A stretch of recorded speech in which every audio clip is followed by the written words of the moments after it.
CPAC is well underway as all eyes are on the 2016 presidential hopeful Jeb Bush, the former Florida governor looking to stand out among contenders, answering questions from Fox News' Sean Hannity about his platform. Take a listen.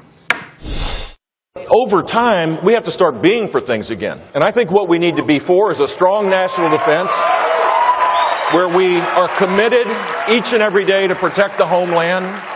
With these new asymmetric threats that exist that are real, it's not a joke. These are threats that not just have an impact in the neighborhood in the Middle East or certainly have an impact on Israel. It impacts us as well.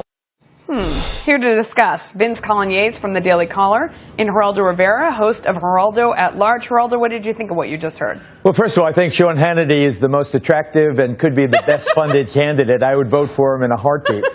I also think that Jeb Bush, Sean aside, is the only candidate that the Republicans can field who can beat Hillary Clinton. I think that he is a wonderful man, a man of integrity, a man who understands the complicated nature of an issue like immigration reform. He has a Hispanic wife.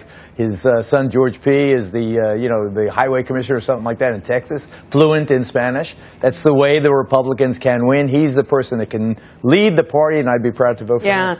Vince, he has a little problem connecting with people out there. You're looking at, so he decides to do, from, my point of view, giving speeches and also doing fireside chats. You have somebody there out there with you like Sean Hannity because you think are going to come through better in a question and answer than just, directing your comments to the public. So this was supposed to be better.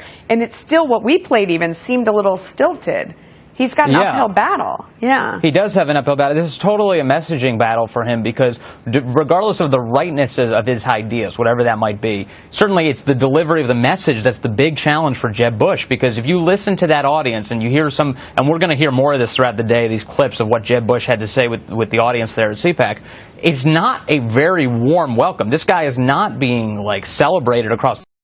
There was a walkout at the beginning of his speech. There's booing mixed in, and it's all revolving around his immigration position and his Common Core position, both of which a lot of conservatives have calcified on. They just aren't willing to move to Jeb Bush's position on this. Well, on one hand, if they're angry at him at CPAC, it may mean that he's more palatable to the mainstream. Exactly. So, but at the same time, Geraldo Rivera, you're not a right-leaning kind of guy. No, so if you think he's a good guy, that may not be a good sign for him. In the election, right? I endorse you. It's a kiss of death. I didn't want to say it quite like that. Republicans just look at history. You have a choice. You can win CPAC or you can win the nomination and the presidency. You can't win both. If you take that hard line being advocated by Laura Ingraham and Ann Coulter and make it all about immigration, the GOP is going to be shut out of the White House yet again.